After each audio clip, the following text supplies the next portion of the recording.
agar tanaman di polybag maupun di pot ataupun di lahan yang terbatas itu dapat subur, maka kita harus membuat lahan itu menjadi gembur terlebih dahulu sebelum ditanami ya. Untuk itu aku mau mengajak bagaimana cara membuat kompos dari jerami. Mengingat juga lahan di perkotaan belum tentu ada ini ya, sekam ya. Sekam nyarinya sulit, termasuk di daerah pun juga sulit karena sekam itu sekarang dipakai untuk membakar bata merah ya. Biar jadi keras gitu. Makanya solusinya kita menggunakan jeraminya pun nanti hasilnya akan bagus. Yuk langsung aja kita ambil jeraminya guys. Jangan asal-asalan dalam menggunakan jerami. Kita pilih jerami yang berkarakter lembut, dimaksudkan supaya mudah di dalam pembusukan. Nih kita pakai jerami-jerami yang bakalannya tuh menurut prediksi kita itu mudah untuk mengalami pembusukan ya.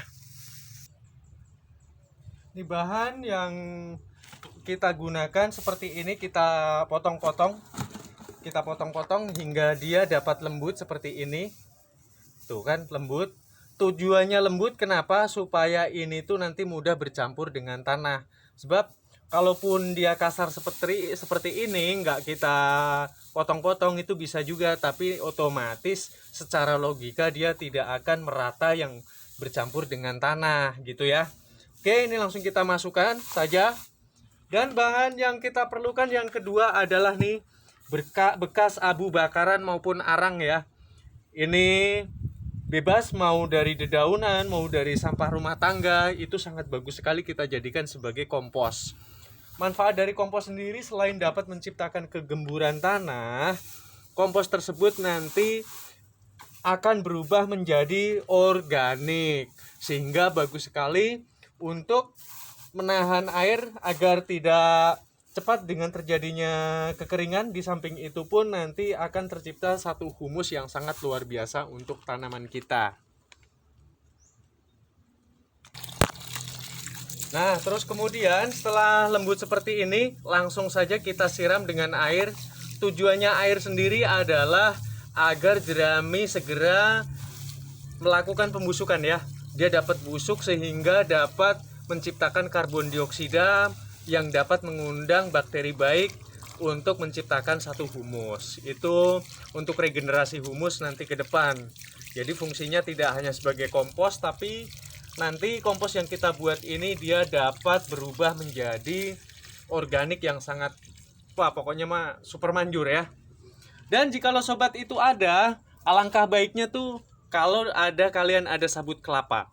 Sabut kelapa ini secara praktiknya, jikalau kita seperti kita rendam dengan air ya, ataupun nanti di dalam tanah dia terkena air, otomatis dia dapat menahan kelembapan yang sangat luar biasa. Keren kan? Aku daripada sekam, aku lebih baik aku pilih ini guys. Ini tuh sabut kelapa, bisa menggunakan dari buah maupun dari batang pelepah juga boleh ya.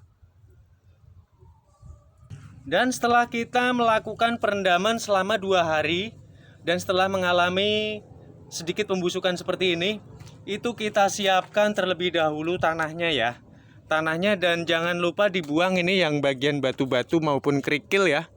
Karena ini nanti dia tidak akan berfungsi. Ini tidak akan dapat dirambati oleh akar, itu kita buangin. Dan kalaupun nanti nggak ada sabut kelapa seperti ini, nggak usah menggunakan pun nggak apa-apa. Ini tuh udah tokcer banget ya. Langkah pertama tuh langsung kita oplos. Ini langsung saja nih kita oploskan seperti ini. Kita sambil buangin. Boleh menggunakan daun-daun seperti ini bang, boleh, tapi kalau bisa dilembutkan dulu ya. Lakukan perendaman supaya terjadinya pembusukan itu lebih cepat. Nah tujuannya itu dipotongin kecil-kecil kayak gini nih guys. Kita mencampurkan kayak gini, mau nggak mau kan dia akan ini angin guys, angin bentar. Langsung aja ini kita campurkan ya. Tuh secara praktiknya kalau sudah seperti ini kan gampang. Keren kan? Tuh jadi gembur. Pastikan betul-betul harus merata dengan tanah ketika kita mencampurkan, dan ketika kita melihat ada kerikil-kerikil sekalian langsung dibuangin ya.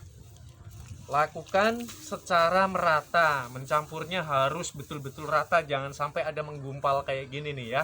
Ini tuh harus benar-benar bercampur dengan tanah hingga nanti membuat tanah itu menjadi gembur.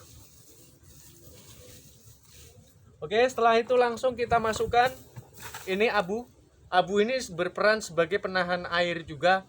Dia dapat menstabilkan. Kalau tidak percaya sobat, boleh praktekkan sendiri apakah abu bekas bakaran mampu menahan air lebih lama dibanding dengan tanah biasa. Tentu jawabnya iya. Silahkan dipraktekkan ya. Wow, meyakinkan sekali ya jadinya ya. Keren.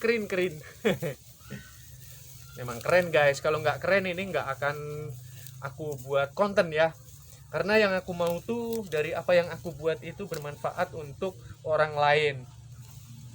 Itu baru aku berkarya itu puas rasanya tuh. Kayak gini ya, cakep ya.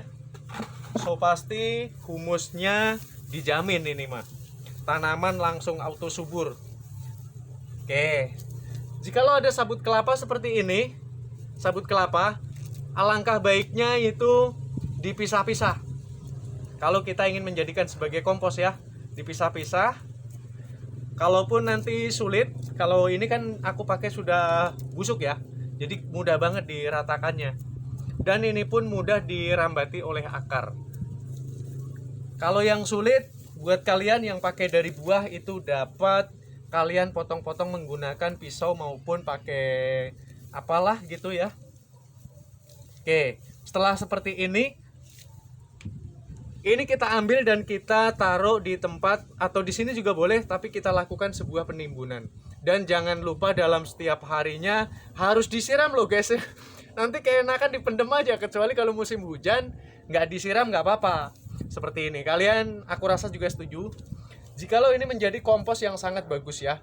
Dan dalam tekstur tanah sendiri pilih tanah yang mawur, jangan pilih tanah yang jenisnya karakternya lengket. Gitu ya lur ya. Ini masih banyak banget tuh. Ini tuh makainya hemat banget. Karena baru dicampur sedikit aja dia udah ini, lur. Udah merata dia itu. Nah, kita lakukan penimbunan. Kita lakukan penimbunan seperti ini dan jangan lupa lakukan penyiraman. Oke, keren nih ya. Jadi kita bentuk seperti ini juga boleh, dengan lubang-lubang di sekitar areal pinggir di sini nanti dimaksudkan untuk menahan air supaya nggak kemana-mana gitu ya. Gimana? Dari bentuknya sudah meyakinkan sekali bahwa ini merupakan kompos yang handal kan guys? Keren banget ini. Tapi pastikan karena ini aku sambil membuat konten jadi masih belum bersih, aku membuangin kerikil-kerikilnya kayak gini.